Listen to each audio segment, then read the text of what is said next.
Okay, no, red flags, red flags, red flags. Says that it is hashtag spicy. That's not where I thought that sentence was going. It's good, it's sad, it's goats. There's a real pain in my pumpkin patch. Hi everyone. My name is Carrie. Welcome to the video. Thank you for being here. I'm in my Halloween gear. I am so nervous about this video. If you guys watched my channel as far back as last Christmas, I put myself through a bit of an experiment in which I read Christmas-themed rom-coms. And it was, looking back, a fun time. During the process, I really thought I was gonna lose my mind. And so I thought, why not do it for Halloween? I actually saw one or two rom-coms that I was interested in reading, and they all happened to be about Halloween. So I thought, let's go all in. All right, Korea doesn't really do a lot of Halloween celebrations. Like, there's not really many decorations up or anything like that. So I'm trying to get into the spirit, one of my favorite holidays. So I think I have 5, possibly 6 to read. 3 of them I already have. A lot of them are on Kindle Unlimited. And 2 of them I'm waiting for at the library, but they will hopefully be in very soon. So it's like the stars are aligning. It's just a sign. This is meant to be. Before we dive into our first book though, I want to give a shout out to the sponsor of this video, which is Squarespace. Actually, almost all of these books came from listicles made by bloggers, actually, instead of like booktok or anything like that. So if you are interested in starting your own blog or any kind of online presence, highly recommend Squarespace. Squarespace not only has a really cool system to help you build your website from the ground up, incredible, simple design tools, but they also have things like monetization features. You can even have clients like sign up and add themselves to your schedule if you have some kind of like coaching thing going on. If you want to have a shop, an online community, or hosting your entire business on Squarespace, it's just really so simple. The comment section, you can embed your social media accounts, all of this stuff.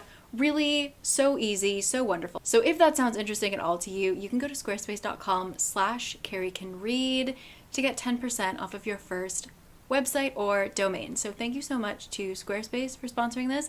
And thank you to all of you book bloggers who are still out there book blogging. We appreciate you. Or so I think. I haven't read these books yet. Okay, I have 3 to choose from right now. The names of these kill me. Okay, I'm going to start reading. I'm gonna go with... All right, I'm going with one that's on Kindle Unlimited, okay?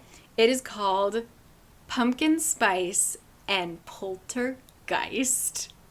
Okay, I'm unsure about this. I typically don't like ghost romances, but this is only 218 pages and it comes with like a Neopets-esque map of Maple Hollow. There's the Poison Apple Apothecary, the Bats and Broomsticks B&B, the Cauldron Candle Shop, a pumpkin patch. Okay. Wait, hold on. I don't want to read the first sentence yet. I want to read what the book is about. So in we go. Poltergeist. Oh my god, it actually, okay, wait, it kind of has a high rating. Okay, Pumpkin Spice and Poltergeist. This is number 1 in the Maple Hollow series. It is by 2 authors. It is by Ali K. Mulford and K.L. Morrison. It currently has about 1,900 ratings and it's sitting at a 4.08. Came out last month, September 3rd. Okay? Here we go. You ready? Get ready. We are. For a bewitching tale of love, laughter, and supernatural shenanigans in the heart of Maple Hollow. The last thing apothecary witch Jordan has on her mind was romance. It's always when it happens. But when she got witchy wasted, she cracked open the coffin of her love life and conjured the ghost of her ex-girlfriend, Jordan. Jordan is in for a spell of trouble now that the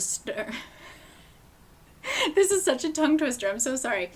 I'm out of practice. Jordan is in for a spell of trouble now that the snarky specter is determined to haunt her until she finds someone new. Oh no, this sounds like a heartbreak ready to happen. Enter Harlow, the new girl in town, who just wants a job in her sister's cafe, but she discovers that the spooky town of Maple Hollow is more than just a gimmick.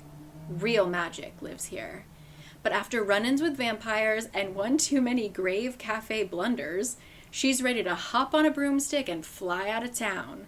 Until she finds herself falling under the spell of an enchanting witch who asks her on a date. As sparks fly and cauldrons bubble, will this unlikely pair brew up a love potion that defies the ghostly odds? Or will Jordan's shady ex, shade as in ghost, shady, or will Jordan's shady ex be the ultimate buzzkill to their budding romance? Grab your broomsticks and buckle up for a cozy, sapphic, paranormal rom-com that's sure to cast a spell on your heart this fall season.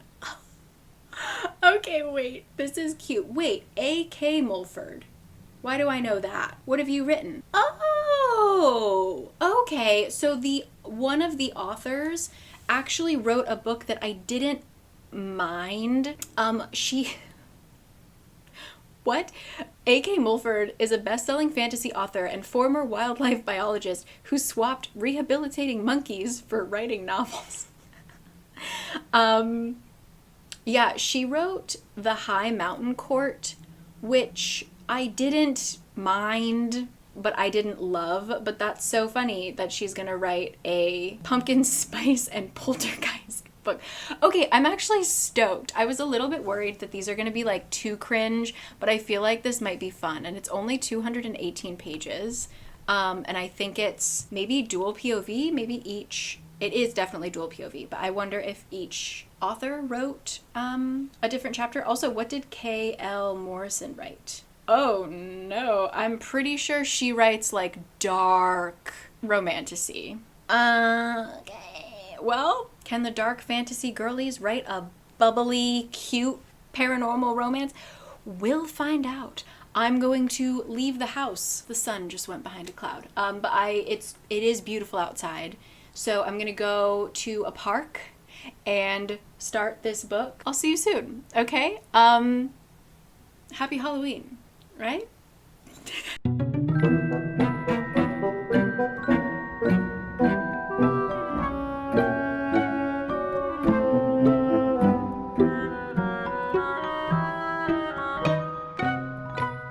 Okay.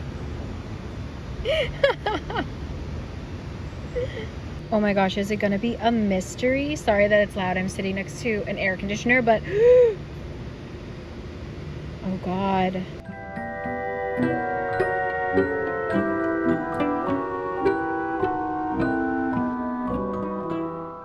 Okay, I'm having fun. I am already 14% of the way through. I'm having fun. Oh, hello. So I'm back. 20% in. This is going by so quickly. Granted, it is only 218 pages. You know what? It's a cute setup. I really enjoy this.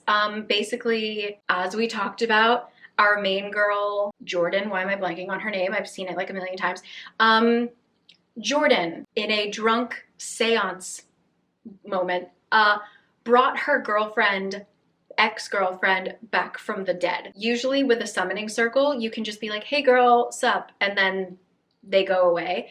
But because she mentioned during the summoning that she wants to say goodbye and move on, basically her girlfriend cannot leave Lou. Lou can't leave and go back to the afterlife until Jordan moves on. So Lou is forcing her to like find the new love of her life. Enter Harlow and sparks fly. I will say it is like a little love at first sight-y because again, the story is 200 pages. We can't waste any time, but it's quite fun. Like the Lou poltergeist-y thing, like no one else can see Lou, so she will like pick up the cat sometimes and like it's so far so good. I can see where they are like planting seeds for future books, I feel like, which is cute, but it does feel very like Gilmore Girls-y. Like there are certain things that I can be like, oh, Suki just entered the chat. Like we know who certain people are,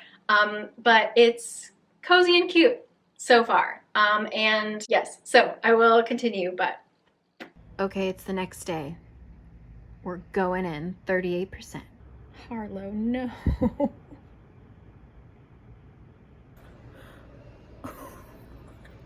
Okay, hello.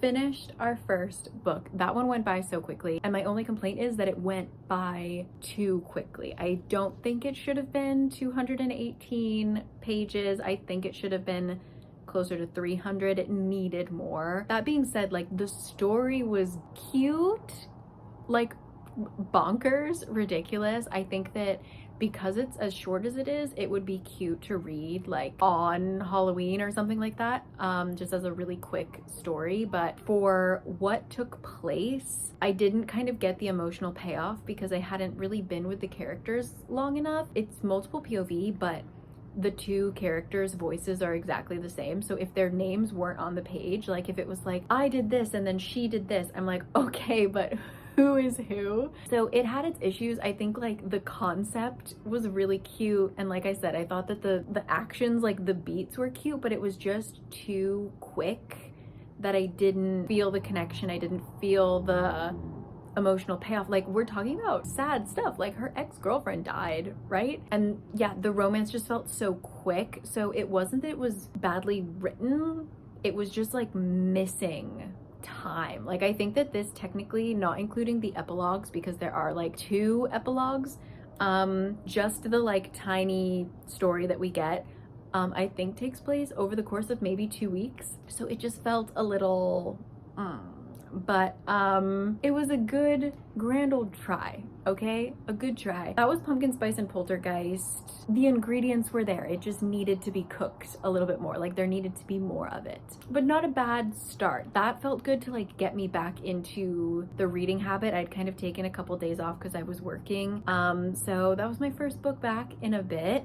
And I think our next one is gonna be, I will pick which one, because now we have 3 more. I picked up another one to add to the list, so I think in total we have 6. I will choose what we're gonna read next later. We gotta go get dinner. But that was Pumpkin Spice and Poltergeist. It's on Kindle Unlimited, so if you have Kindle Unlimited, give it a try. But not bad. Wanted more. That's like a kind of good thing, right? Yes, now I need a black cat to name Ichabod because all right, see you tomorrow. It's the same day. I'm out of focus. We're dealing. I'm just gonna dive right into the next book. I don't feel any kind of bookish hangover. There isn't anything in the story that I just read that I kind of want to sit with, so I'm jumping into the next book. If you hear noises in the background, Kurt's playing FIFA. We're jumping into one that isn't explicitly Halloween. This one is just more witchy. I don't know if it's explicitly Halloween, but this one was actually recommended by some of you guys, and we're going to look it up. It was available at my library, which is always great. So I just popped on and got it, and it's 412 pages. So I'm hoping that this one is more of like a classic style romance where there's actually like room for things to happen, you know? Poltergeist just felt so quick. Even the like, it should have had a really strong emotional payoff. Again, like, we're dealing with an ex-girlfriend who died, and we're dealing with her death, and then like hopefully she goes away, right? Like, we have to say goodbye to her again, you know? That should be really emotional, and the scene attempted to be emotional, but it just couldn't be because we didn't have enough time to like sit or feel any feelings, you know? So let's hope that this one, because it's a little bit longer, does the job. This came out this year, but in April. So again, not sure how autumn-y this is going to be, but we'll see. We are going to be reading Happy Medium by Sarah Adler. This is sitting at 10,000 ratings at a 3.69. So I read the first sentence of the summary. Okay. Here we go. The happy medium. A clever con woman must convince a skeptical, sexy farmer of his property's resident real-life ghost if she's to save them all from a fate worse than death in this delightful new novel, blah, blah, blah, blah. Okay, Fake spirit medium. Okay, so she's not a witch. Fake spirit medium Gretchen Acorn is happy to help when her best and wealthiest client hires her to investigate the unexplained phenomena preventing the sale of her bridge partner's struggling goat farm. I'm assuming bridge the game, so I'm assuming this is an older person. Gretchen may be a fraud, but she'd like to think she's a beneficent one. I've only heard maleficent. Beneficent. I'm convinced that I can't speak English anymore. I don't know what's going on. A good one. Okay, she's a good fraud. So if cleansing the property will help out a nice old man to finally retire and put some much needed cash in her pockets at the same time, who is she to say no? Of course, it turns out that said bridge partner...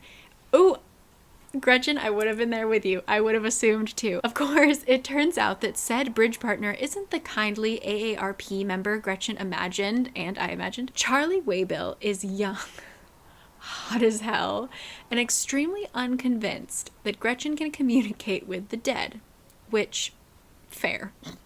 Except, to her surprise, Gretchen finds herself face to face with the very real, very chatty ghost that's been wreaking havoc during every open house. He wants her to help ensure Charlie avoids the same family curse that's had Everett haunting Gilded Creek since the 1920s. So now, Gretchen has 1 month to convince Charlie that he can't sell the property.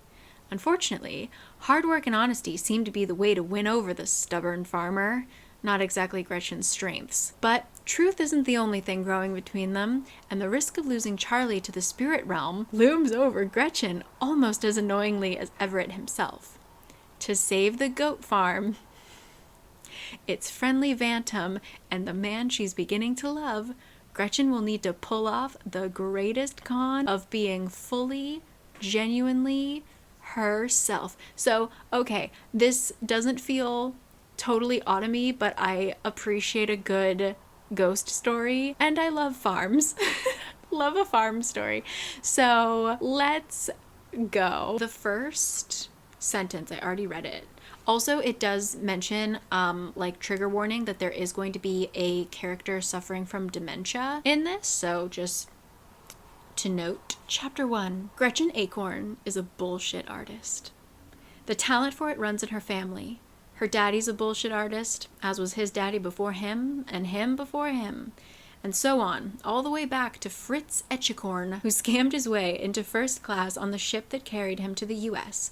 by posing as a recently heartbroken Austrian count. But while great-great-great-grandpa Fritz and most of his male descendants gravitated towards the hasty brushstrokes of shell games and selling landmarks to tourists, Gretchen has found her own, more sophisticated medium. Okay, so yeah, she's like a fake tarot card reader, medium, etc. Grifting, usually it seems like old people, but in a way that makes them feel better. So anyway, let's just jump in. Okay, so Gretchen is mad that someone else, some other grifter, is trying to scam her arthritic elderly Janice, because her one rule is that if she's gonna take anybody's money, she has to leave them better off than she found them. So she's a good she's a chaotic good. Okay, here we go. This will be her masterpiece. Strangely, that is an incredibly accurate way to describe how I feel about goats. Very unpredictable. Frankly, intimidating. A little bit Alexis. La la la la la la. A little bit Alexis. Okay. So their first conversation is, "Are you an undercover pork chop?" "No, I'm a human person." Off to a smashing start. Okay, we've met Everett, and he's really cute. He's dressed like a Peaky Blinders extra, allegedly, so keep that in mind. Okay, so apparently it's a matter of life and death. Charlie's gonna die if he, like, sells the property or something. I don't know, don't have all the details, but Gretchen has decided to help because she's a good do-gooder. And Everett is just, like, super stoked that he can speak to someone for the first time in 100 years. He also really loves sitcoms, so lots of New Girl references. Here we go. Okay, so apparently Everett's crazy aunt cursed him because he wanted to go to Hollywood and become a movie star and sell the farm. And so she cursed him so that anybody who leaves, if they die, first of all, they die quickly, and then their ghosts have to haunt the farm forever. And if you live a normal life on the farm, then you get to just like die and do normal dead people things. So we gotta stop Charlie, because then he will be a ghost forever. Okay, if I look a little crazy, I put on a sleeping mask and a lip mask, so if I look like really pale and glowy. Anyway, Kurt's cleaning in the background. 23% of the way through. I am loving this setup, actually. Charlie is the kind of person that like wants to help everyone. So even though he's like, oh my God, you're such a scam artist, when Gretchen is pushed into a puddle by the ghost, because the ghost is like, I can't let you leave, and he pushes her into a puddle, Charlie, of course, is like, yes, you can like shower and get a change of clothes here, blah, blah, blah. Like he's just, even though he hates someone, he will always try to help them.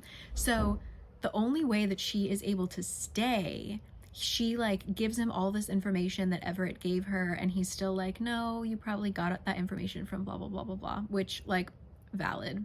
I get him. I totally understand him. Everett is like, actually, Charlie's running out of money, and so he has to do all of his like goat farm. It's kidding season, so like the baby goat season. So he's like, he has to do all the baby goat work himself because he can't hire anybody. So why don't you like offer to help as like free labor and simultaneously like prove to him that you're like really gonna break a curse, you know? And he can't turn down the free help, and he's like, well, fine, you can stay. And so she's gonna stay for a month. So this does take place in spring technically, so it's not like a Halloween one, but I'm still enjoying the ghost story element of it. And I like that Everett has been dead for like a long time. It's a little bit less like painful, you know, like it's not a recent death that we're mourning, you know?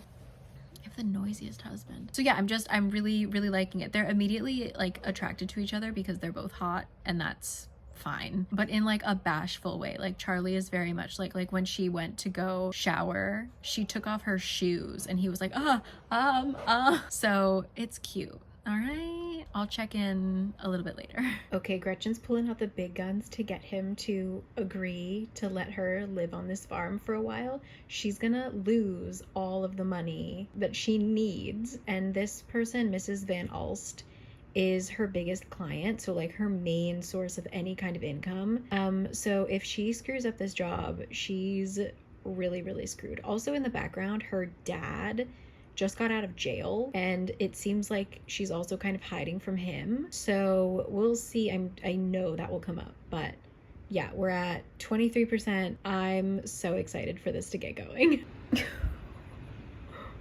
What? Also, I forgot to mention Gretchen hates animals. So working on a farm is gonna be real fun. I don't know what it is about like feral goat humor that just gets me, but there's also a goat that has horns, and Charlie has put tennis balls on it, and so I'm just imagining a goat with tennis balls on its horns running around. Anyway, 33, we're still going strong. This is so solid. Yep, sold. So sold on this. The man has a tattoo of the first baby goat he delivered, because they're bonding because they had to help all of these goats in labor. And he has a tattoo of Stu, the goat, his first. 60% in. It's midnight 30. This might be a 5-star. In terms of the genre of romance, I am like sweating. It's funny, it's good, it's sad, it's goats. I'm being forced to go to sleep. I'll see you in the morning. Okay, happy medium, finished. A very quick read, cute. I think that the kind of like third act, there wasn't like a third act breakup or crisis or anything that kind of drives me crazy in a lot of rom-coms, but kind of like the curveball that gets thrown is a little silly. Okay, it's a little dumb, but if you just go with it, it was just wholesome and cute, and I appreciated it. I do think like I had more fun right until I fell asleep. I think like the first 65, even the first, like, honestly, I feel like I looked down at like the 86% mark, and I was sort of like, let's wrap this up. This is a little dumb. The first 65% was the strongest just because it was like funny. It was just absurd. Even though it was technically a springtime book, they talked a lot about like sweaters, and I don't know, it felt like ghosty. It could have been any time. So that was a real cute one. I'm glad that I read that. We're moving on. Jeez, we're just going. We're moving on to our next book. I need to go look up what it's about. Here we go. Recording. Okay, real quick before my battery dies, I was about to run out of the house without telling you what this book is about. And just by a brief skim, I accidentally kind of read a little bit of the summary and didn't mean for this to happen. It seems it's actually a little similar to Happy Medium, so that will be interesting. It's also part of a series. So what I'm going to be reading is A Ghost of a Chance. This is part of, it's by Brittany Kelly. This is part of a series called Happily Haunted Afters.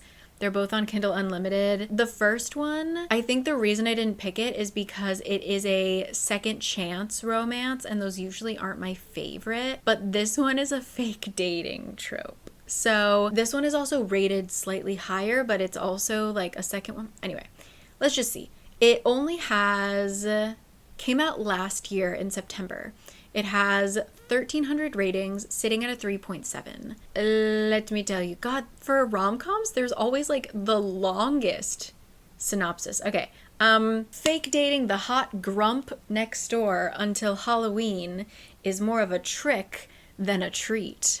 So this is how it's similar to Happy Medium. It says, I only pretend to be the town's psychic. Okay, which means my crystal ball never told me I'd be moving in with my elderly aunt and dealing with her hot, grumpy neighbor. Sure, she's hilarious, and she's letting me stay in her tiny guest house in return for dealing with her ghost problem. You see where this is going? What's the catch? I don't really believe in the supernatural. And even worse, Ward Carlisle, her hunky neighbor, is a real pain in my pumpkin patch. I'm going to use that from now on. He's a real pain in my pumpkin patch. The fact that our families have been feuding over some land for centuries doesn't help either. When Ward shows up at my fortune-telling booth at the town fall festival, desperate for my help, he promises he'll give my aunt the land she wants if I can fake a relationship with him until Halloween and convince his ex-girlfriend we're in love. I'm always down for a little mayhem, and if it means getting one up on prickly Ward, I'm totally game. But bizarre occurrences keep pushing Ward and I together. Spooky calls for help, which have me running to him in the night. Phantom cold spots, which push us together for warmth. Everett, are you in this town too? And visions of people who aren't really there that scare me right into his arms. Even stranger, though, is all this time we're spending together means I'm getting to see the real him, and I like it. Things between us start heating up just as the weather turns colder. I'm not sure which is more unbelievable, that Ward and I could have something real, or that my aunt might be right about her ghost problem. Wait, what? This is only 150 pages long? What? Okay, well, I'm gonna go head out to the park and read. I'll probably finish this today. We're knocking this out, guys. Off we go. A Ghost of a Chance.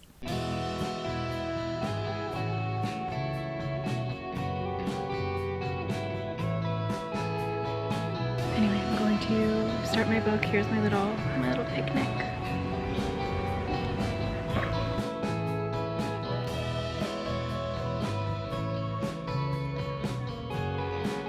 Okay, starting off with our girl's house and business burning down, and her aunt appears out of nowhere to convince her small town community members to make her a shit ton of food, like her aunt's favorite food.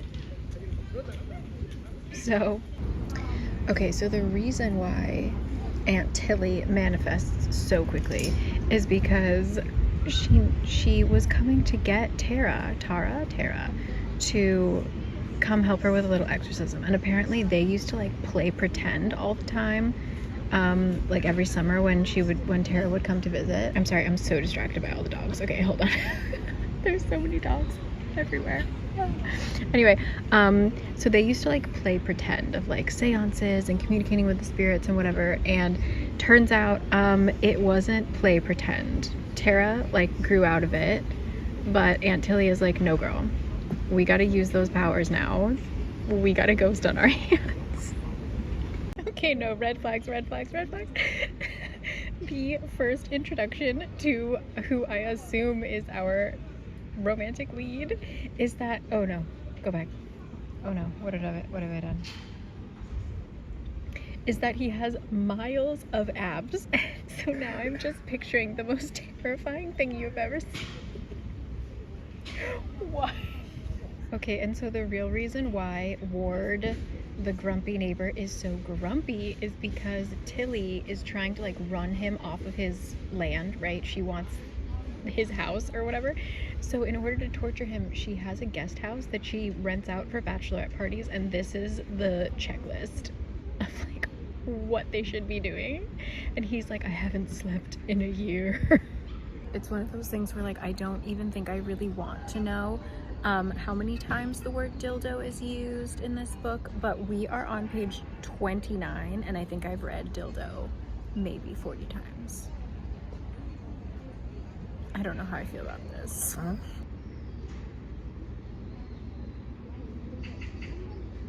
We have our first ghost encounter, and this is Tara's reaction. She is the sleepy voice.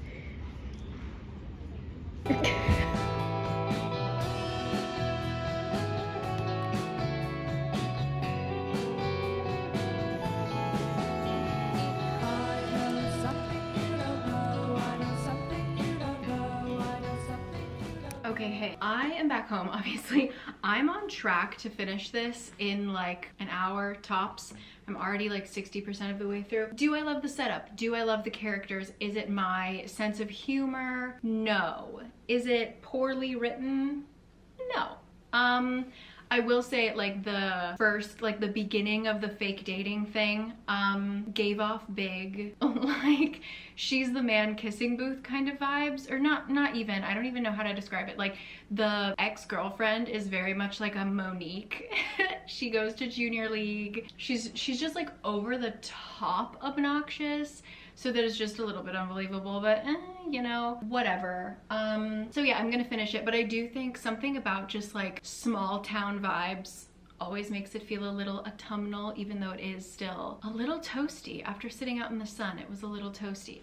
I got myself a salt bread. I don't know if this is spread like outside of Korea, but salt bread is basically, it's like a fancy dinner roll. It just looks like this, but inside, on the top there's salt, and on the inside there's butter and salt, and then it's just like a roll. So I'm gonna eat one of these and finish my book. Okay, I also, on the way home, because this one is so short, and I was kind of, as I'm like pacing myself, thinking of like when I'm able to film these things, I didn't think I'd have enough time, but if this one's so short, I accidentally might have picked up 2 more rom-coms to read. So we'll see how many I get to, but off I go. Recording. Okay, finished. What was it even called? A Ghost of a Chance. A Ghost of a Chance. I think I just can't get behind these really short books. It feels like nothing develops at a normal rate. The ghost story was like so minimal. So minimal. And it just felt like we only really had like maybe 3 scenes of the fake dating happening, and then it was like, boom, no spoilers, but spoilers. They get married after like 1 date. They've been on 1 fake date together, and they get married because that's how they're gonna break the ghost curse. Okay? So it just kind of felt like, what the heck? I don't know. It wasn't bad, but it felt like I was reading a book that was missing so many pages. Like, so so many pages. 2 of the books that I am going to be reading are still at the library. One is available soon and one is coming. If it doesn't come soon, I'll just buy it. But in the meantime, I have 2 that I mentioned that I picked up just today. My jaw dropped because the first one I was gonna read, I opened it on Kindle and it says it's 500 pages. So I was like, damn, we're really going from like 100 to 500 here. And then I checked the other one and it's, I think 300, which is like reasonable for a rom-com. But I think I'm going to just dive in to the 500 page one because tomorrow I have to go to the immigration office and renew my visa, which means I'll be sitting in a waiting room. I'll be sitting on a very long bus ride. Then I will be waiting in the waiting room because even though I have an appointment, you know, they're going to make me wait for over an hour. So, and then I have to come back. So let's read a 500 page book, shall we? I'm going to tell you what it's about. This is apparently part of a series. There is a book prior to this one, but I don't think it's that connected. Oh no, this is actually the first one. Oh, that's even better. Okay. I Googled it. I didn't look at it, but there's a Reddit thread that says that this is the best book they've read all year. So here we go. Bad Luck Charm. This is by Julie Johnson. This came out last summer in August. It has 2,700 ratings and it's a 3.82. Okay. It also has all caps and bolding, which we love. And it starts with a map of Salem, which I love a book with a map. So, okay. Bad Luck Charm. Ooh, they've got great names. Here we go. Gwendolyn Good lives a charmed life. As the owner of an occult shop in downtown Salem, Massachusetts, she's accustomed to all things odd and otherworldly. But when a bloody animal sacrifice is left as a warning outside of her place of business, the police seem to think Gwen might be the target of some truly evil doers. Suddenly, her sunny existence is riddled with danger in the form of crazed pagans, rogue employees, and nefarious henchmen. And there's only one man who can protect her until the storm passes. Graham Graves has no time for witchy nonsense. Not in his love life, and definitely not in his line of work.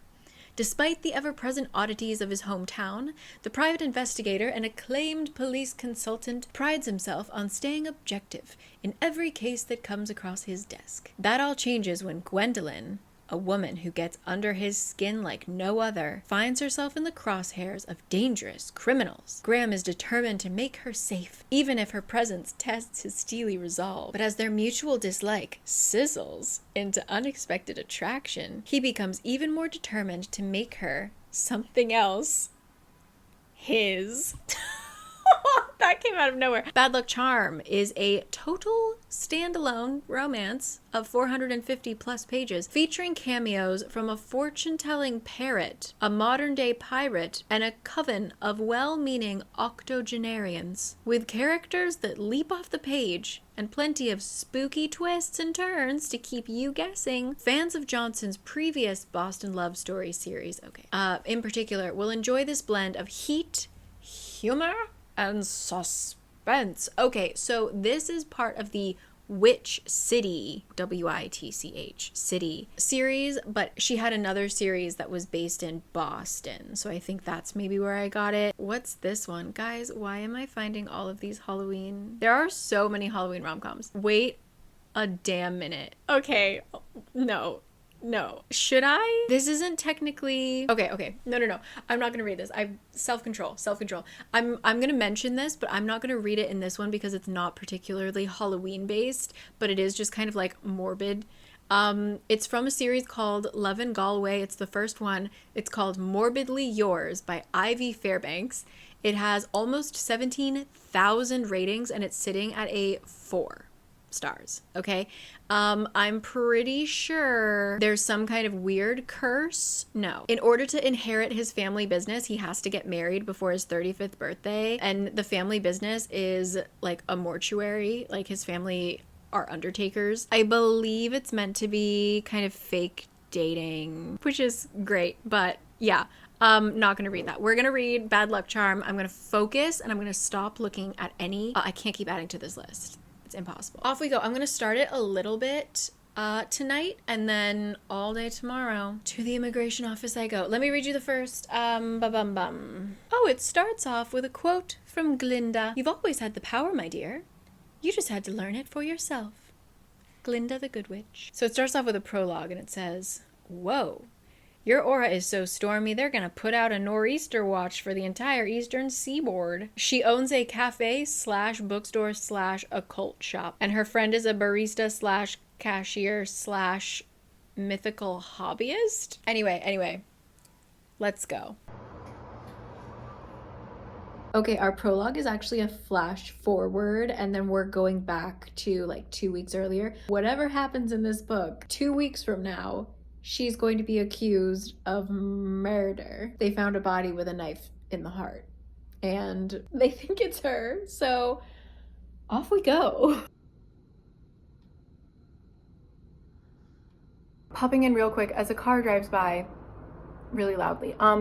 In pajamas, I've made pasta. The whole setup of this, so I thought this was gonna be like, he's a private investigator that just like stumbled in her door. No, they know each other. They go way back. He is best friends with her best friend's boyfriend or husband or who knows. So they've like hated and avoided each other at get-togethers for years. Okay, so it's been many years, like 14 years. She first met him when she was 10, and he was a lifeguard that she was totally in love with, and he saved her from when she stepped on a sea urchin. Windows are open. Oh, an autumn breeze. So let's see why they're no longer buddy-buddy. Okay, so Graham's family were like OG colonizers.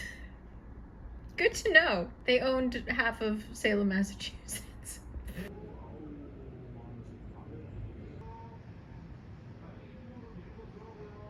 Good morning. Greetings from 47%. I actually read quite deep into the night. Oh, I actually marked things. Hold on, I highlighted things. Where did I leave you off? So this takes place in Salem. Our girl is dealing with the fact that someone is doing like ritual sacrifices and like fully described animal cruelty, FYI. But it seems like these people are escalating, and it ends with someone killing an animal outside of her bookstore, and the police are kind of like, listen, they started really small and they're getting like, the animals are getting bigger and bigger. We think that their next step is going to be a human. So we need to either, on one hand, they're like, we want to watch over you because you seem like you could be a target because like this is all happening around your store. But also, on the other hand, she owns the occult bookstore, Salem, and they're kind of like, it seems like you might be a suspect as well. So we have that going on.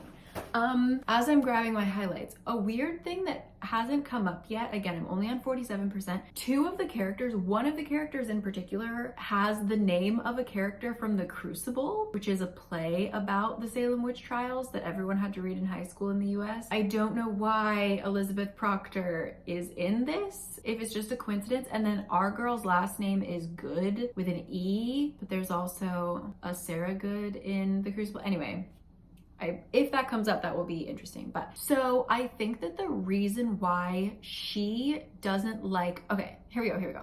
She had a mega crush on Graham, okay? Because when she was 10 and he was like 15 or 16, he was the hottie lifeguard, and she just had this like little girl crush. And he like helped her. She stepped on a sea urchin and he helped her, and she was just like she was gone. Okay, she was gone. Mega crush on him, like the cute guy you only see during summer when you go visit your aunt in a new town. Okay, so liked him from afar kind of thing. Fast forward until they're in their late 20s, early 30s, her friend is going to set them up on a blind date, and she walks up behind him in the bar, not seeing who it is. He is going off about like, I don't want to be set up on another blind date, and she owns that bookstore, right? Like, ugh, you know how much I hate the superstitious crowd. And he's just like going off about how like, we don't need another freak in town. And her aunt, the most important person in her life, was the previous owner of that bookstore. So that means that he thought that her aunt was a freak, and she just lost it, walks out of the date. He turns around and is kind of like, oh shit, but not really. Doesn't ever apologize. She just like exits. But because he's best friends with her best friend's boyfriend, they're always together, right? We get this. So I get why she hates him, because yeah, I get that. But why is he, like, why has he never cleared the air? Because obviously she overheard him calling her a freak. What? I don't understand his side of it. I'm sure we're gonna get it, but it just kind of makes the bickering feel very immature, because he could like clear the air real fast if he wanted to. It also kind of annoys me when a author will make up a curse, like instead of saying like God or like something like that, they make up something. So what was I just reading? Oh, Mistress of Lies. Instead of saying like God or like Jesus Christ, they say blood and steel, and they say blood and steel so much, like instead of oh my God. And she says hellfire instead of like shit. So like at least once a chapter she goes hellfire. It's like, okay, we get it. I'm gonna continue. I have a little bit. I'm gonna drink a coffee and just kind of relax before we go out to the immigration office. Here we go. Bad luck charm.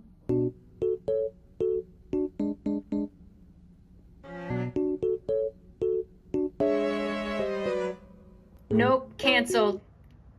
Nope, Graham's out. Graham's out.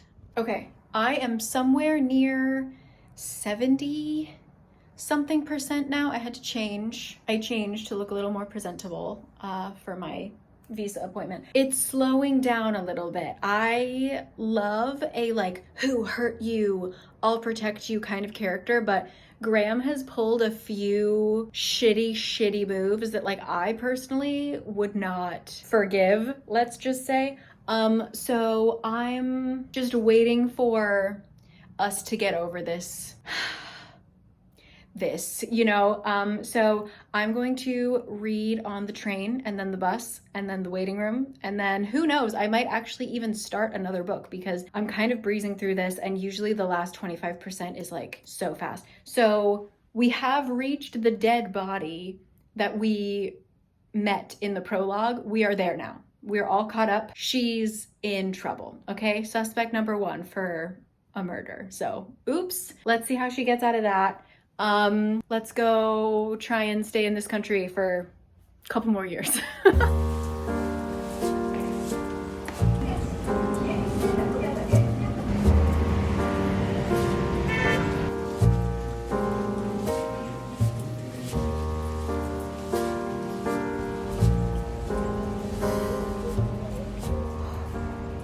Hello, my friend. Back from immigration. I can stay here for another 2 years.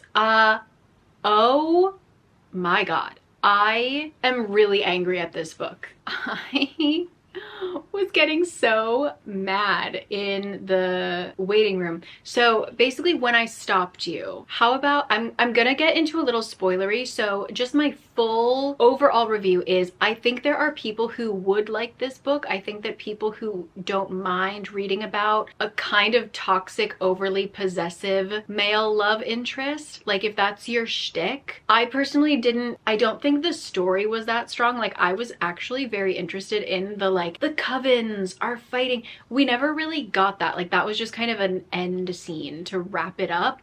But there were a lot of things that we could have done to like make the story exciting, and it was more of, I mean, it's a romance. It was really focused on the couple. So if you're okay with like a very toxic romance, it was also like, it got immediately much more smutty. If you're into that, like give it a go, you know? But for me, this is where it gets a little bit spoilery, where I don't like Graham and I don't understand his character. So Graham is written as, we first meet him as the lifeguard. He's the golden boy. Like he seems quite kind. I mean, arrogant as hell, but like also he seemed pretty kind. Like she met him again when she was 13 and she got frazzled. So she like knocked over the chips. She was at like a pizza place and there's like a big rack of chip bags of chips that you could grab to go, and she knocked them all down, and he like got up and helped her. He was the only person who helped and stuff. So like he was kind of portrayed as this nice guy, and now when we meet him, he's just kind of an asshole to her all the time. And as I already said, I don't really get why he is like that to her. I get why she is like that to him. So that just felt kind of strange, and I expected him to like turn around, and there was a reason why he was being so mean, and now he's gonna be nice to her. And he never really is nice. Like, he's nice to her in the sense of like, I don't want anything to happen to you, I'm gonna protect you, I love you, like I want to be buried next to you, whatever. Okay, like I get that. Like that, yeah, sure, we can call that nice. But in terms of just his everyday actions, he's really not nice to her. And so I'm going to talk about 2 things in particular, maybe even 3 things in particular. They're not super spoilery, I don't think, but in case you want to skip, I'll put a timestamp where you can jump to. But here's what goes on. They finally like get together, and when they're getting together, it's just him like kissing her out of the blue multiple times, like once to get her to shut up, another time because he's like can't control himself. Like it's just a lot of him really being like, I can't wait for you to get over your shit, even though he never really talks about the shit that she went through. Like she had a rough life. Okay, her mom, a lot of times they seem to be kind of homeless. Her mom was always hooking up with these like really shady guys. They would have to like sneak out in the night. Her mom like saved her from getting assaulted off it, you know? Like it's not just a get over it, like you're scared of commitment. It's like she had 18 plus years of trauma. Okay, so I didn't like that right off the bat, that he was acting like that. And he's privileged AF, like his family is super, super rich.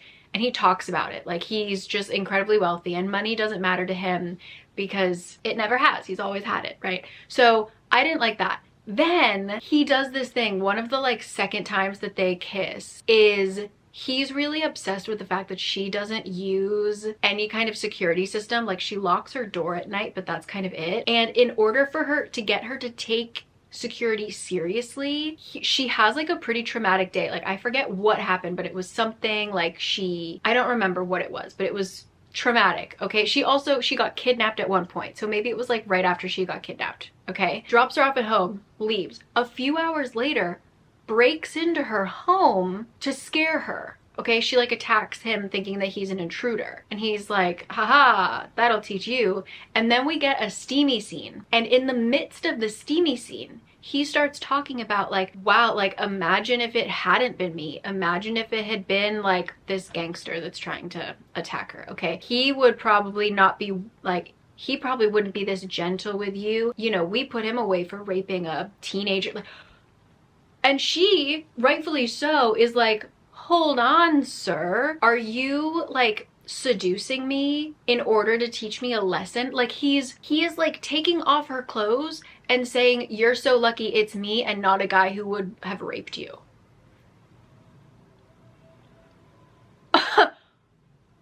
What? And then what else? He starts making all these weird jokes about redheads. Okay, she's got a temper, what, we've been there. Then she brings up, this is like also later, she brings up the fact that she overheard him saying horrible shit about her, right? Like, oh, she's a freak. He literally said, I would rather stick my dick in a door jam, or like, what did she say? Like, I would rather slam my dick in a door or something than ever be with her.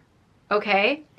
And instead of saying sorry, he says, you're holding me to that shit after everything? And she's like, yeah, that really mattered to me. I don't see you apologizing. And he's like, 2 years ago, I made one offhand comment, one you weren't supposed to hear, one that didn't even mean anything, seeing as I was standing in a bar shooting the shit with my friends, not giving a sworn statement on my thoughts and feelings in a court of law, and you've been nursing a grudge ever since? He never apologizes. He says, girl, you're overreacting. It doesn't count if I was just shooting the shit. And you weren't supposed to hear it anyway.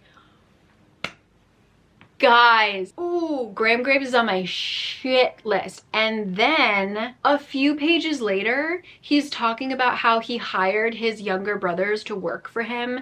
And even though they're like super competent now, he doesn't fully trust them. And he says, quote, past fuck ups carry weight against present potential. whether they like it or not. So their fuck ups count, but his, it was in the past. You weren't supposed to hear it, babe. He also does this whole thing where like, this is my woman, she's mine, and in her head she's like, actually nobody owns me, but he's still like, my woman, my woman. And then what was the final thing? Oh, he called her either babe or baby after every sentence. Like, hey baby, what's up baby, did you eat yet babe? Hey, what do you think about Chinese food baby? Is that good babe? Oh my god, I did not mind the setup of this book at all, but Graham, ooh. And then the ending, I just really didn't like it. So damn, I thought this was gonna be another one that I could add to my list as like, go ahead. But no. No, Gwen deserved better. I liked Gwen as a character. Gwen is like great, fine, cool. Should not have to deal with Graham. Save her, okay? So I'm gonna take a bit of a break. I kind of feel that that book was putting me in a reading slump. Like, I don't want to read another rom-com right now. So I'm gonna take a break, but we've still got quite a few more. So, oh, and I'm a dummy, by the way. The Crucible, Elizabeth Proctor, John Proctor, Elizabeth Proctor, and Sarah Good are all like real people.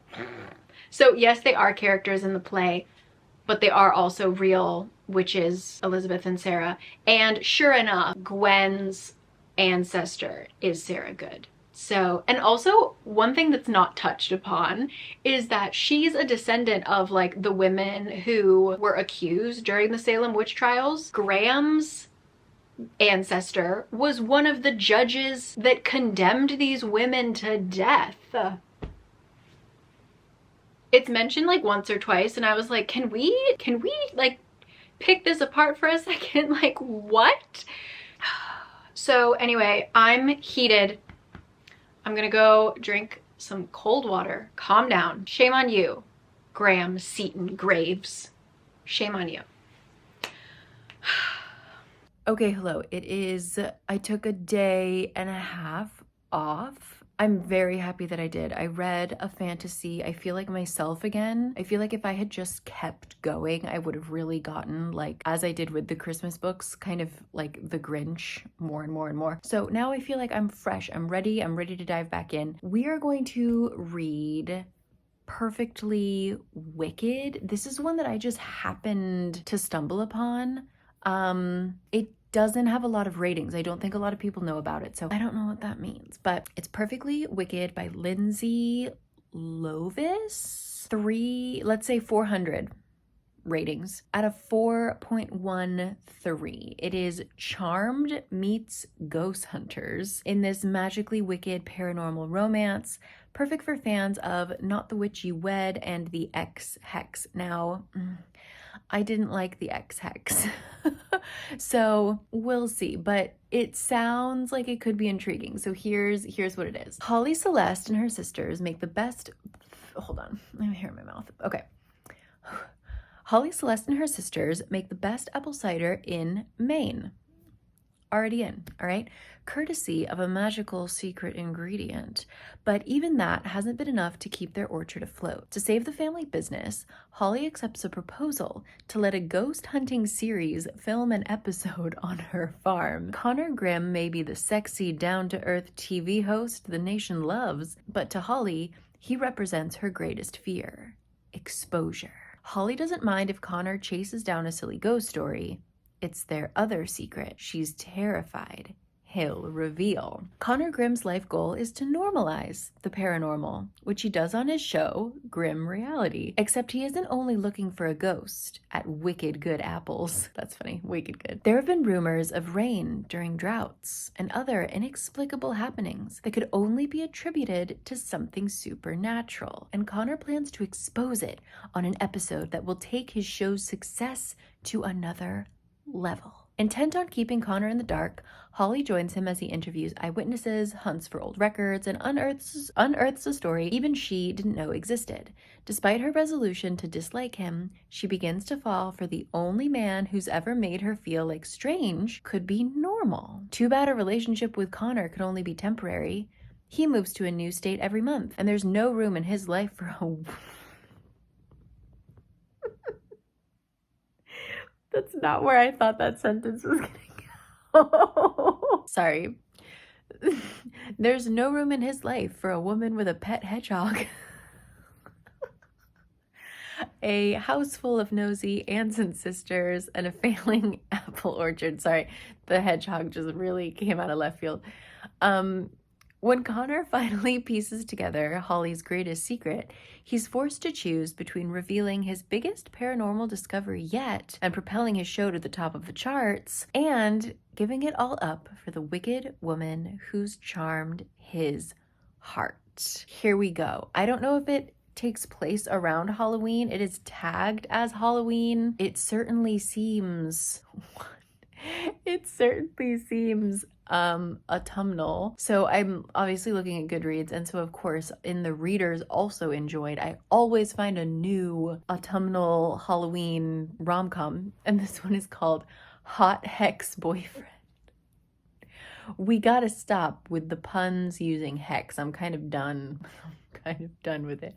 I'm not gonna look at the ratings. I'm not gonna look at the reviews. Okay, I'm just gonna dive in. It's already 11 p.m., so I might only read a couple pages, and then I'll see you tomorrow. Kurt and I are waking up bright and early to go to the matinee to see Wild Robot, which I fear might break me. I have seen every single friend who has gone to see it has posted a selfie of them sobbing afterwards. So I don't know what kind of mental state I'm gonna be in to read a rom-com, but I will persevere for you, okay? We've got how many left? 3. This one plus 3 more, potentially 4 more, but I don't know if I want to read that many. I don't know. I have 9 that I could read. We're gonna see if I read them all. I'm aiming for 8. How did we get from 6 to 8? I don't know. Here I go. A very quick 11% check-in. This is pretty short. I think it's less than 300 pages. I'm only on page 30 something. I like the setup. I think this could be good. Okay, fingers crossed. I'm gonna be real. Kurt's listening to a podcast. If you hear something in the background, it's not looking good. I'm at 40%, but around 34%, I was like, wanted to quit, wanted to DNF this. It's not bad, but it's not good. It's a little on the nose in terms of like, what was an example? Like the guy said something along the lines of like, I think all women are beautiful, like in his head. He's like, I think all women are beautiful in their own way, but I prefer a girl with a little more curve. Or it's written, I can feel the author. I can feel her. It's just not great. This grown woman is talking to a stranger, like maybe the second time she's ever met this man, and she's talking about her pet porcupine and says, he's adorbs. Unironically. Like, instead of saying, he's adorable, he's adorbs. So, also she has a sister named Mistletoe, because they're all supposed to have Christmas names. It's not working out so far. I think I'm gonna try and push through a little bit more tonight, but I'm talking to myself. Anyway, I finished the book. I'm gonna be real. I skimmed it really hard because it just wasn't interesting. Both, I think that like the concept was kind of interesting. There's like a little bit of a mystery, but the 2 main characters, Connor and Holly, were just nothing. Like they were just the most not average, but just like they didn't have personalities. Like Holly's personality, I can't even like think of one thing. Like she wasn't stubborn. She was supposed to be stubborn, but she really wasn't stubborn. Connor was just like a guy that knew the names of his employees, and so that's a green flag, you know? Like they just didn't have anything interesting about them. It also was just like a little quick to the romance and to the smut. And while we got smut, we put down the whole plot And the ending was just, ugh. I don't know. That one for me was not it, unfortunately, because that's one that I actually paid for. And like, it was kind of an expensive ebook. So damn.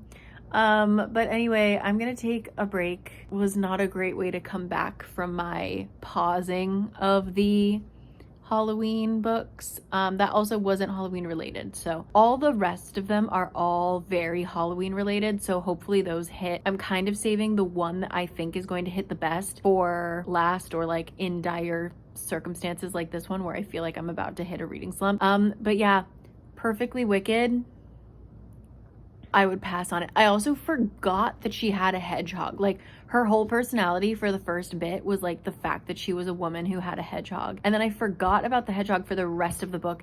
And then at the very end of the book, he gifts her a pouch in which she can like carry her hedgehog around. And I was like, oh, I forgot she had a hedgehog. Anyway, kind of like a waste of my time. And I sped read it. Guys, I'm really sorry. It's just like, I got to about 58% and I was just like, I can't.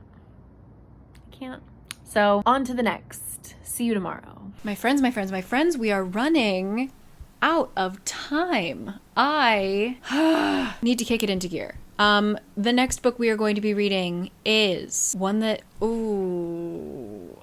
it's got a bad rating on Goodreads. Wait, what? This was supposed to be really good. Oh, shoot. Not another one. How many pages is it? It's only 286 pages. I can finish it. Tonight. Okay, guys. I have chosen to read The Pumpkin Spice Cafe. Yes, it has 116,000 ratings and it is at a 3.43, which is low. And I've said this before, but I think that romance books tend to always be rated a little bit higher. Like, I feel like people are more generous with their ratings when it comes to the romance genre. So for it to have that low of a rating, I'm a little nervous, but here we go. A spicy small town romance. When Jeannie's aunt gifts her the beloved Pumpkin Spice Cafe in the small town of Dream Harbor, Jeannie jumps at the chance for a fresh start away from her very dull desk job. Logan is a local farmer who avoids Dream Harbor's gossip at all cost. But Jeannie's arrival disrupts Logan's routine, and he wants nothing to do with the infuriatingly upbeat new girl, except that he finds himself inexplicably drawn to her. Will Jeannie's happy-go-lucky attitude win over the grumpy but gorgeous Logan? Or has this city girl found the one person in town who won't fall for her charm? Or her pumpkin spice lattes?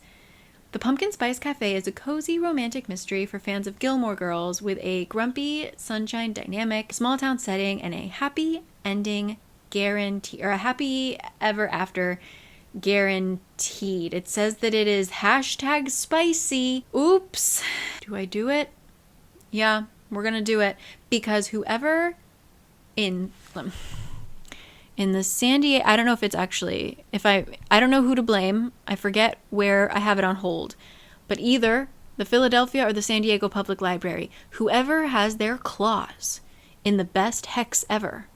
I have been number 1 on the list for a long time. I want you to read it, enjoy it at your own quick pace, and return it so that I can finish this video. I'm going to dive right into the Pumpkin Spice Cafe because we're out of time. Crunch time. All right. Let's go. All right, a solid start. Here we go. Okay, so our girl agreed to come to a small town per her aunt's request, mainly because she witnessed her boss die of a heart attack, or found him dead of a heart attack. Which was stress induced, and she was like, what the hell am I doing at this really stressful job I already overthink? I'm gonna move to a small place and be chill. So that is what she's doing. She's being chill, but not yet, because she's been hearing weird things in the alley and she needs to figure out what it is. Raccoons? Kids? Who knows? But she's gonna get to the bottom of this, and then she'll be chill. You know what? We're 10% in and it's just a classic small town story. We're getting introduced to everybody at the town meeting and it's cute so far. So can it handle 90% more? Let's see. Oh my God, The adorable grandma who can't cook calls Logan my little Loganberry pie. Ouch. So we're told that Logan has some baggage, some trauma from a previous relationship, and it turns out that he's talking about his chickens. He has like a group of silky chickens that are his pride and joy, and he says that these are the only ladies he'll ever understand. Okay, he's like, chickens make sense. Okay, he says, chickens didn't pretend they loved you until you proposed in front of the whole damn town at the annual Christmas tree lighting, and then suddenly changed their mind. So some girl named Lucy said no. Some girl named Lucy has champagne problems, is what we're trying to say. And Logan drew the short stick in that situation. So, uh-oh.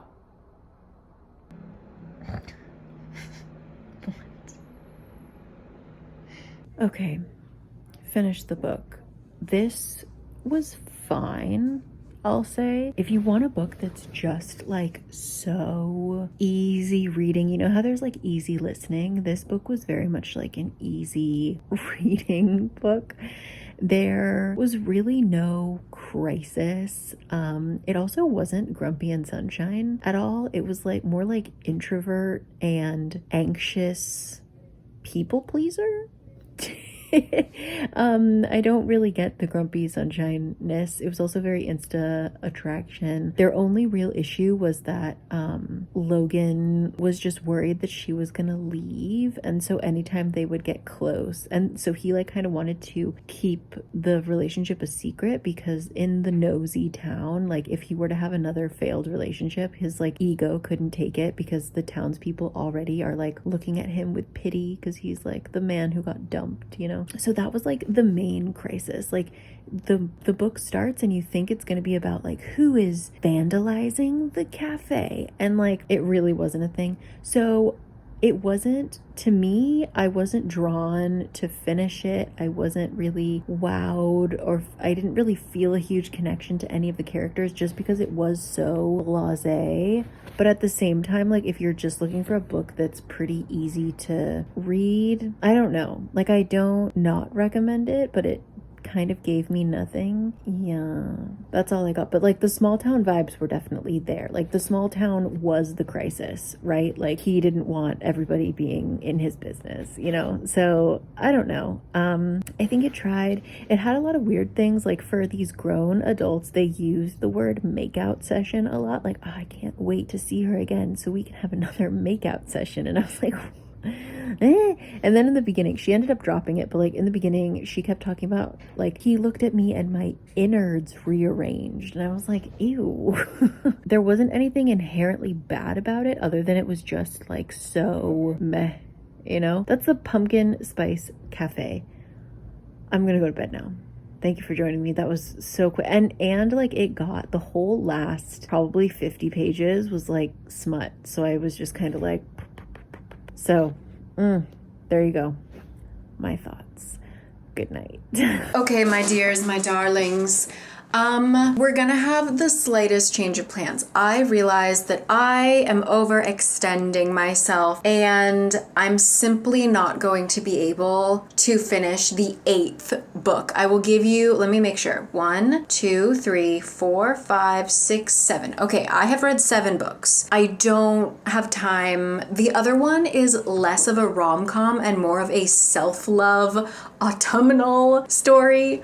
It is just not coming in from the library. I still have a 3-week hold, and to be honest, it doesn't fit the theme fully, so, and I'm just running out of time. I'm taking it as a sign. We're just gonna read the one that started the whole thing, the one that I've wanted to read the most, and we're gonna wrap this thing up, okay?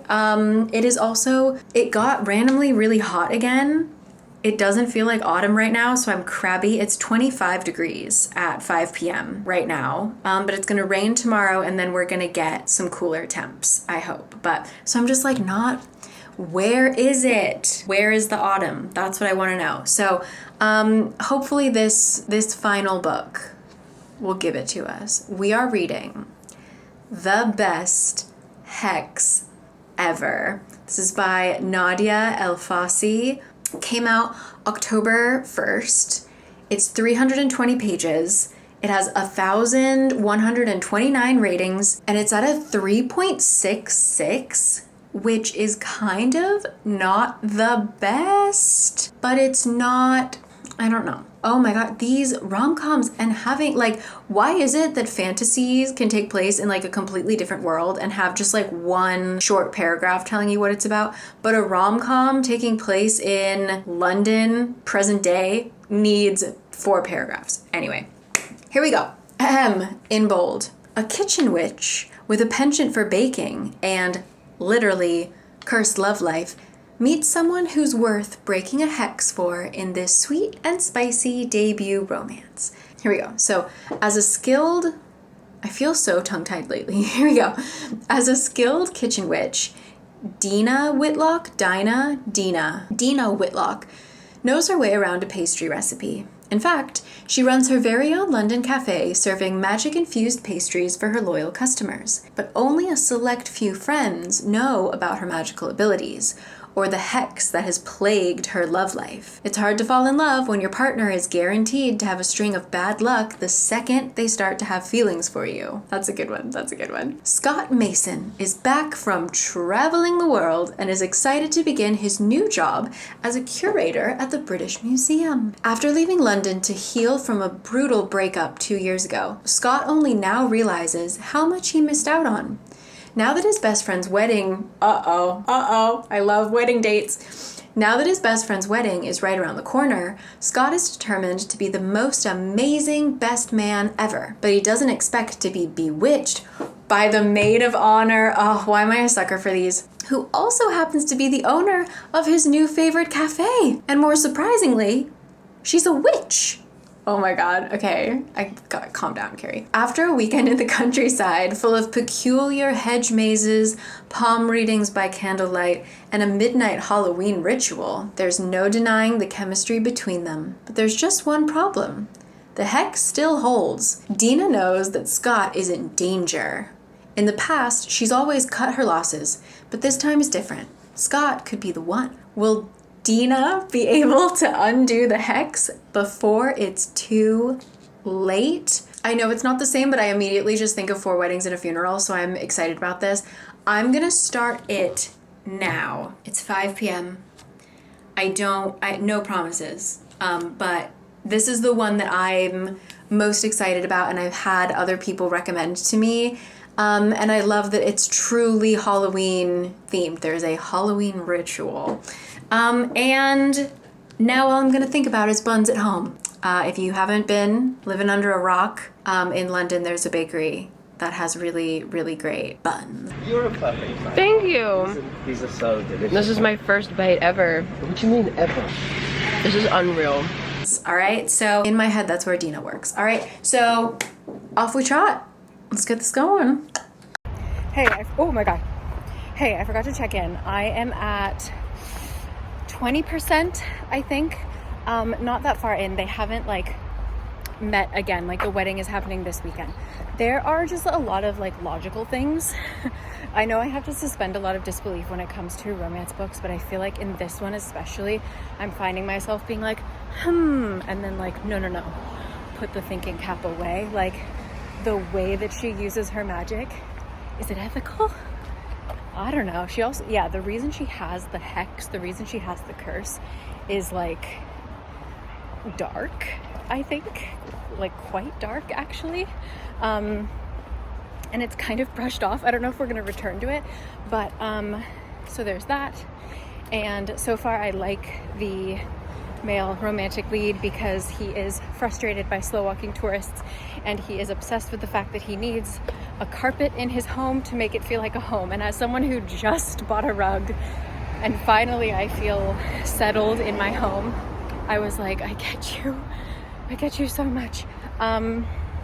So yeah, it's, I don't know quite yet, like writing style wise, it's okay. It's just content wise, I'm sort of like, but like, yeah, the way she uses her magic is questionable.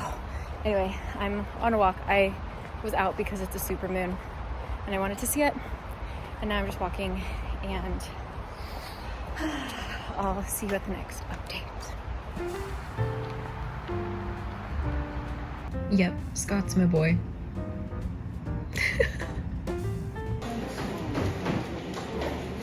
hello, a quick check-in.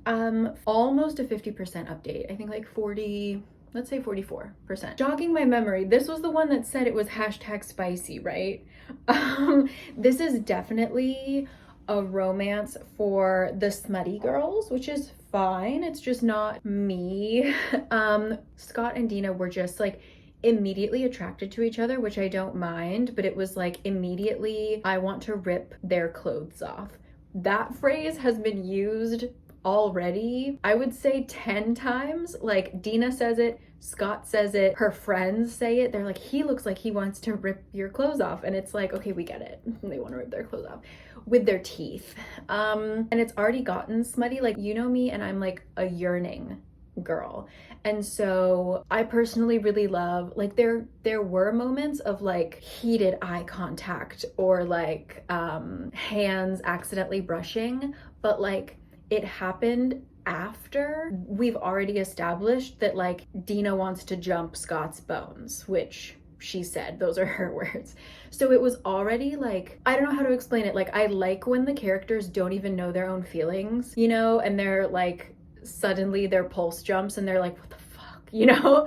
I kind of really like that. So it was, I don't really love it when it's already established that like, we want to bang and then we make heated eye contact, you know? So it's fine so far. Like the plot hasn't really plotted, like nothing is actually happening yet. So I'm excited to see where this goes. But yeah, it's definitely like smutty, real fast. So we'll see. I also like, this is super weird. And this is, let me know how you feel about it because everyone's different. This is like just a personal ick for me, I think. I already mentioned that I have like ethical issues with how she's using her magic, which is, you know, whatever. I'm sorry, construction just started if you hear something in the background. Her magic is kind of tied to the moon. Like her magic is strongest at the full moon, right? Which that's totally fine with me, that makes sense. But how it was introduced is it wasn't just the moon, it's tied to her menstrual cycle. So like her magic is always stronger right before she's menstruating, and I just don't love that for some reason. It just gives me the ick. I feel like I've been scarred by too many authors that I have loved and then they become TERFs. I'm always like on edge. I'm like, do I want to know? Do I want to know? And also like just another weird thing that I think I want to look at other people's reviews when I'm done to like see if I'm just weirdly sensitive, but like our main character is bi and she's usually found herself with women. She's more comfortable with women. She's always like more attracted to women, but she has been with men before. And throughout the book, like in places where it seems kind of random, she mentions that like, wow, I'm usually never with guys. Like women are so much better. I don't know how to describe it. It's just a little heavy-handed. I don't know, instead of writing it about like it adds to the plot or it adds to like our character in any way, it's more of it reads as like a reminder, like as she's falling for Scott. It's like, but remember, it's just mentioned too many times, so it kind of feels like performative. Like, remember she's bi? Do you know that she's bi? By the way, she's bi and she's usually with women, blah, blah, blah. It's just like, we get it. Why do we need to keep stopping the plot to remind us that historically she prefers women? You know what it is? Okay, my thoughts. I know that people who are bi struggle with people telling them that they are invalid because perhaps they are bi but they've only been with men, or they're bi and they've only been with women. And so I think that maybe the author is just trying to be like, she is a bi woman who prefers to be with women, which isn't always represented. Like I feel like a lot of times when we have bi representation in books, they tend to still be in like a hetero kind of relationship, which this is, Dina and Scott. So I feel like this might be the author showing like, but she's usually not this way. I don't know. Anyway, at the end of the day, it's not a huge deal. It just kind of like breaks my concentration and feels like we could have taken out a couple of those sentences, you know? But let's talk about the plot, okay? There's a corgi named Juniper and she's like in every scene. So we love, all right? Anyway, let's go. Unfortunately, my friends, I'll talk to you in the morning, but this is a DNF.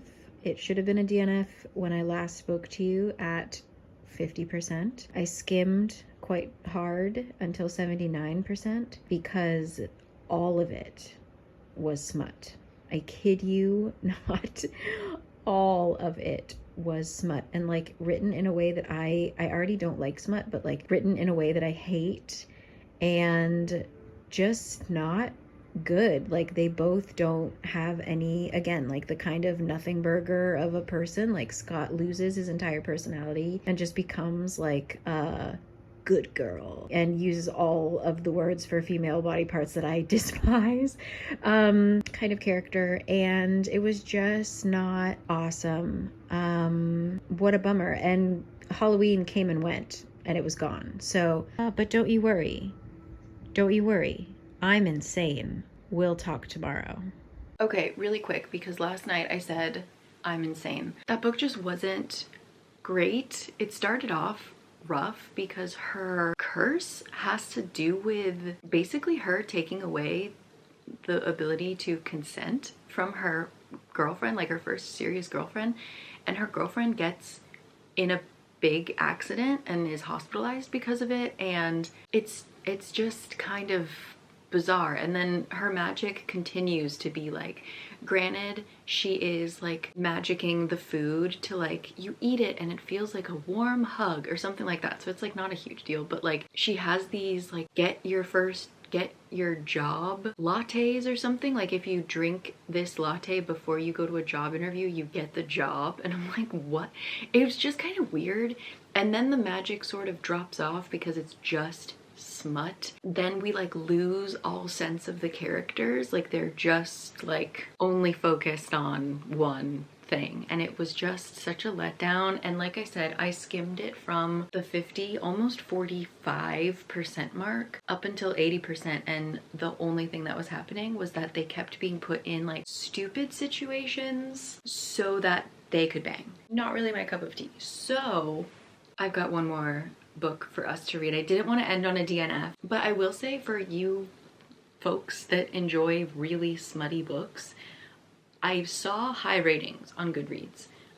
It just, the low ratings all seemed to be from people like me who were like, whoa, I didn't expect this to be this spicy. So you should look into it, give it a try, but it just kind of felt strange. And I did, going back to my previous point, like there were a couple other comments talking about how it did feel kind of like a little bit like, oh, I'm always with women until you kind of find the right man vibes. So I'm gonna read a book that I hope is just plain stupid. And that's what I want. That's what I want to end on, okay? This book came out exactly 1 month ago. I pre-ordered it for this video, and then I kind of like thought, oh, maybe I'll save it for my Christmas video, because the only thing I know about it is that we have like the Prince of Halloween versus the Prince of Christmas. So yes, my friends, that means I will be reading with you The Nightmare Before Kissmas. Allegedly, Red, White, and Royal Blue meets The Nightmare Before Christmas, which, what the actual hell? Here we go. This is The Nightmare Before The Nightmare Before Kissmas by Sarah Rosh. Like I said, it came out, actually no, it only came out 2 weeks ago. 1,800 ratings, sitting at a 4.21. Here we go. It also doesn't have a ton of words, okay? That's really great. Oh no, this is so stupid. Yeah, this looks really stupid. Okay, fantastic. So, Red, White, and Royal Blue meets Nightmare Before Christmas in a sexy, quirky rom-com where the golden-hearted Prince of Christmas falls for the totally off-limits Prince of Halloween. Featuring ruby red edges, oh, sprayed edges. No, we did not do that. Okay. Nicholas Cole, as in like, you're gonna get coal in your stocking, okay? Nicholas Cole Claus used to love Christmas until his father, the reigning Santa, turned the holiday into a PR facade. Cole will do anything to escape the spectacle, including getting tangled in a drunken, supremely hot makeout session with a beautiful man behind a seedy bar one night. But the heir to Christmas is soon commanded to do his duty. What? This is so dumb. He's commanded to do his duty. What is his duty? He will marry his best friend, Iris, the Easter princess and his brother's not-so-secret crush. A situation that has disaster written all over it. Why does he need to marry the Easter princess? Why is she Mrs. Claus? Anyway, things go from bad to worse when a rival arrives to challenge Cole for the princess's hand.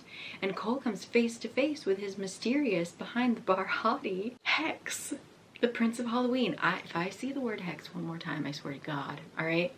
It's a fake competition between two holiday princes who can't keep their hands off each other over a marriage of convenience that no one wants.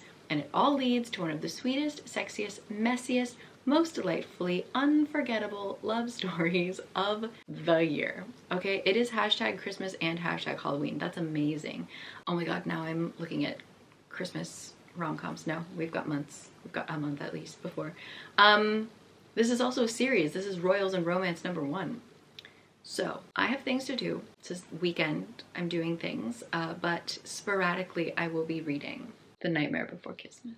I'll see you then.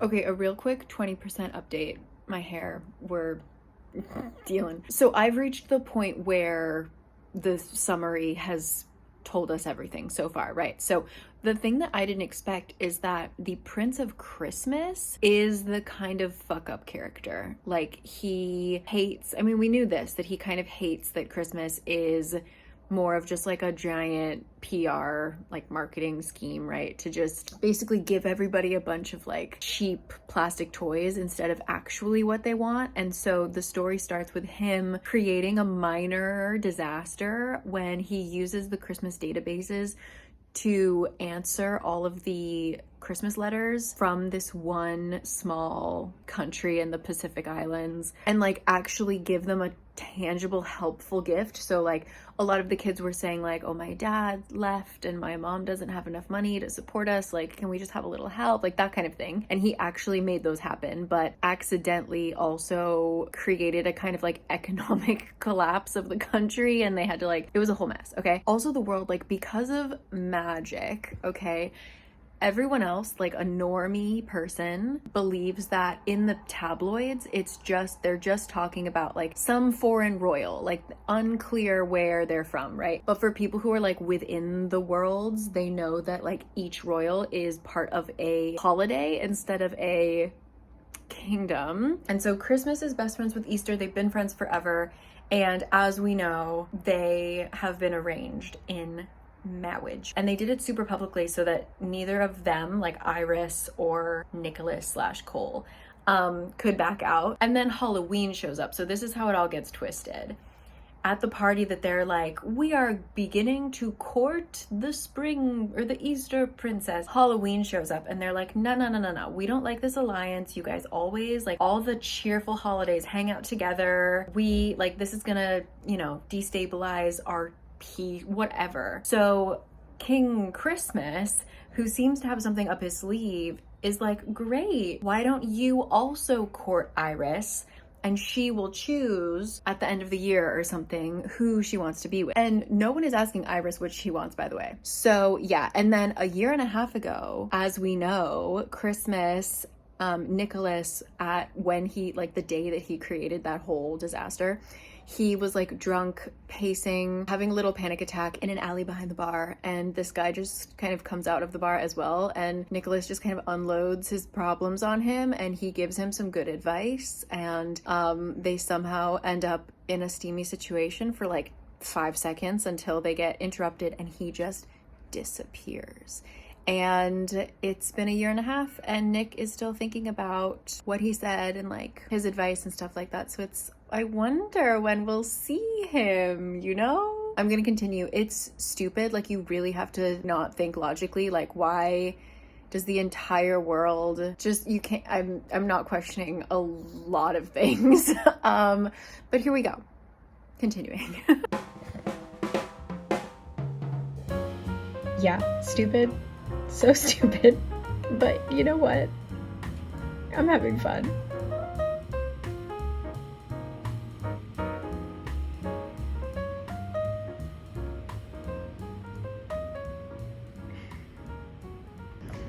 Okay, I'm intentionally stopping at 47% or whenever this chapter ends, just so that I can chat with you about it in the daytime because I am falling asleep.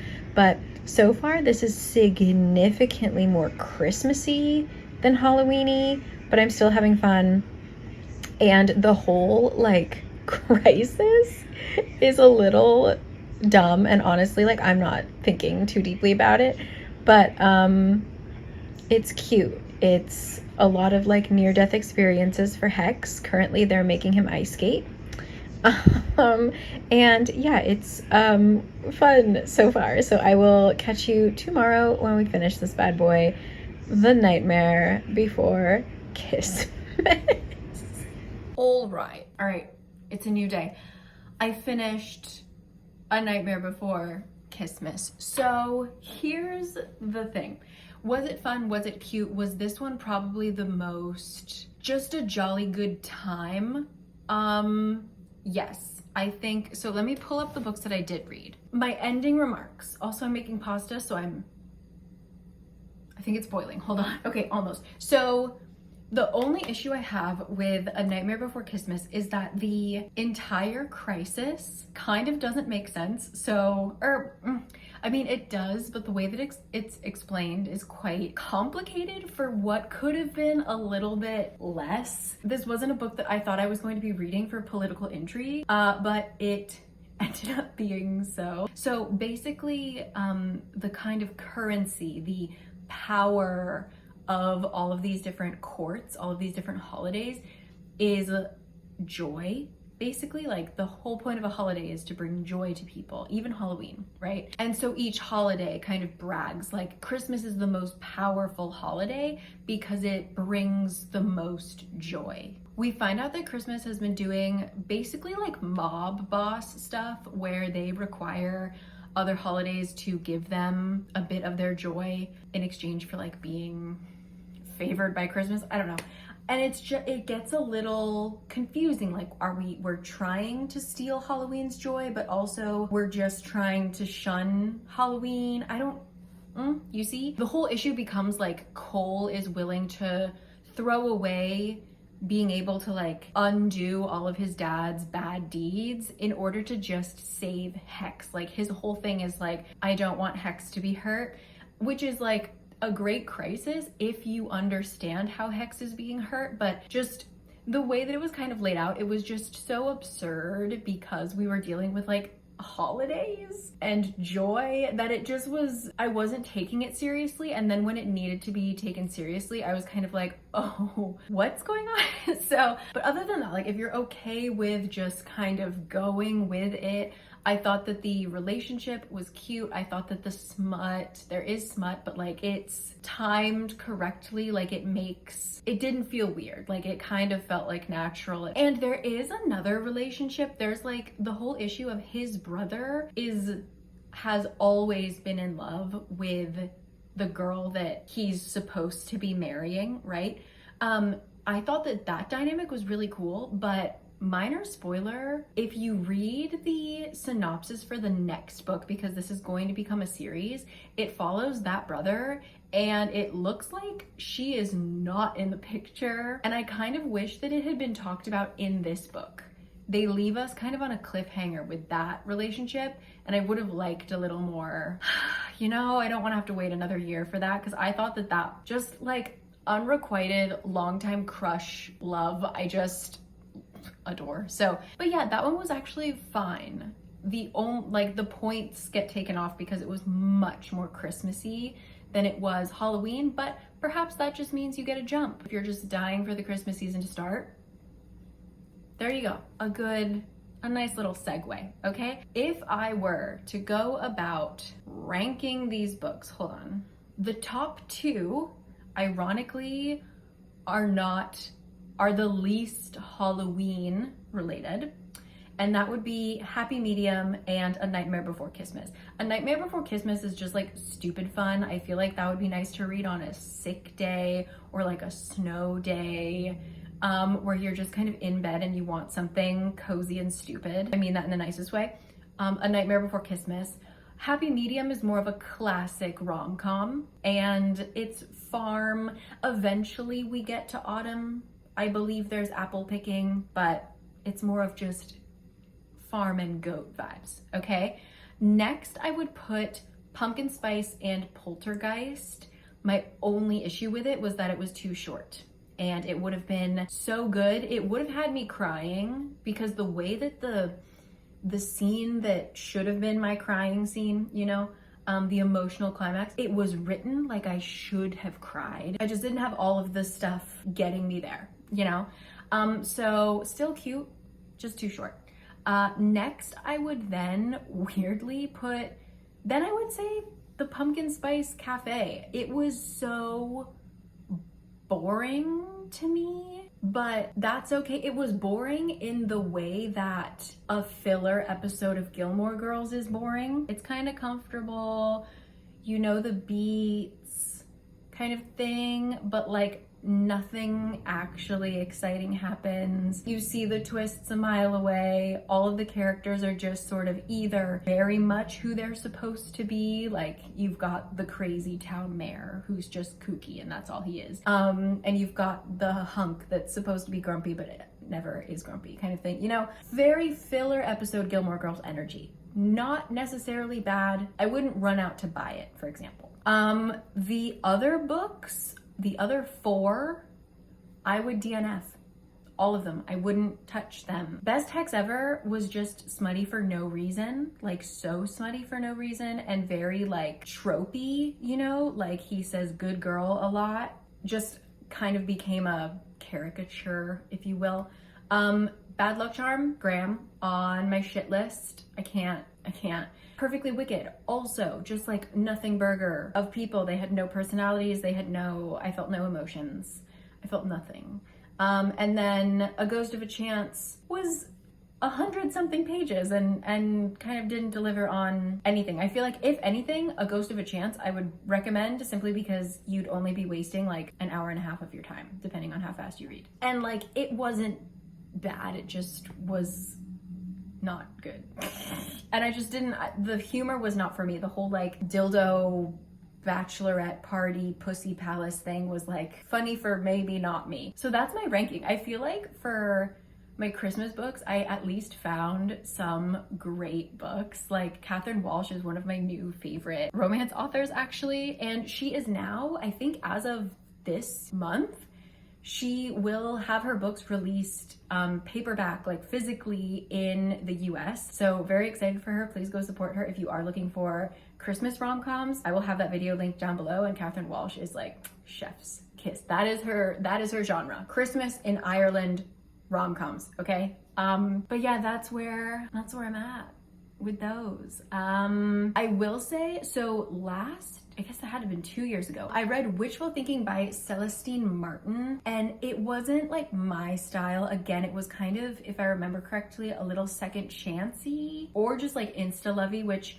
wasn't my thing, but I loved the ambiance. Wishful Thinking takes place, is it meant to be Point Pleasant or Ashbury Park? It feels like it's on the Jersey Shore. I just remember it being so atmospheric. But she actually, I didn't know this, but now they're on to the 3rd book, but just released this October, is Deja Brew, which is a spellbinding rom-com about a wish gone wrong. 2 opposites might just get a second chance at love. Yeah, see, she really likes second chance romances, which just aren't my favorite. There's also that, like, I know that there's good ones out there. It only has 300 ratings, but it's at a 3.63. It seems like it's mostly just a 4-star read. So yeah, I know that there are good ones.